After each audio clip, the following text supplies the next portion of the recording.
now we can talk about a little bit about Meralco, because Marvin said that he wanted to kind of talk about and discuss this particular stock. So Marvin.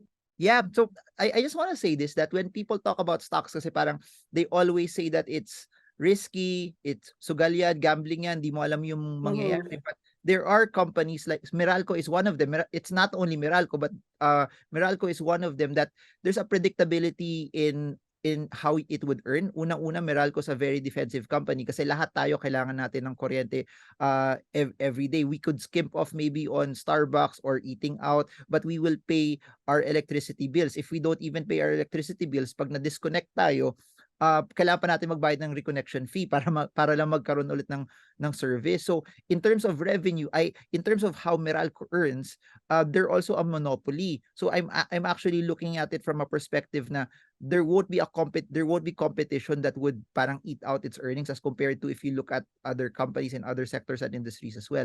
But that being said, also when you look at their earnings, it has been very, very consistent, and it has translated into dividends. And the reason why, while we were talking about this event offline, the reason why I wanted to share that is that you not only have a company that's a monopoly, you not only have a company that's defensive, you not only have a company that people need on a regular basis, but it's really reflecting on its earnings. And as it's reflecting on its earnings, its dividend has been very, very consistent over a stretched period of time. But not just that, we've been in a flat market over the past over quite some time also. But if you compare it to other stocks, when COVID and the lockdown happened, Meralco somehow recovered quite well. And even if you look at it, its price action over the past few weeks, it has been doing better relatively compared to other stocks and in other industries. So it hits both fronts, that you get capital appreciation,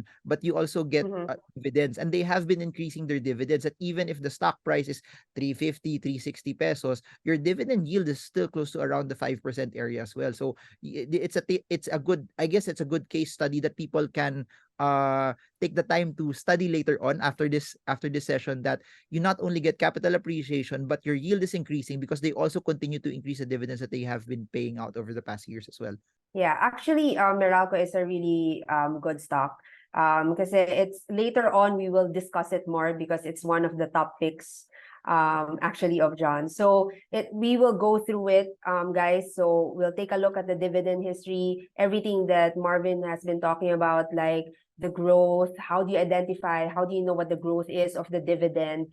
Those are the things that we will take a look at, because we want to empower you guys on how to pick the right dividend-paying stocks. We just do not want to tell you what our picks are, right? Because you can also empower yourself by looking at all of these metrics, like how Marvin is doing it right now.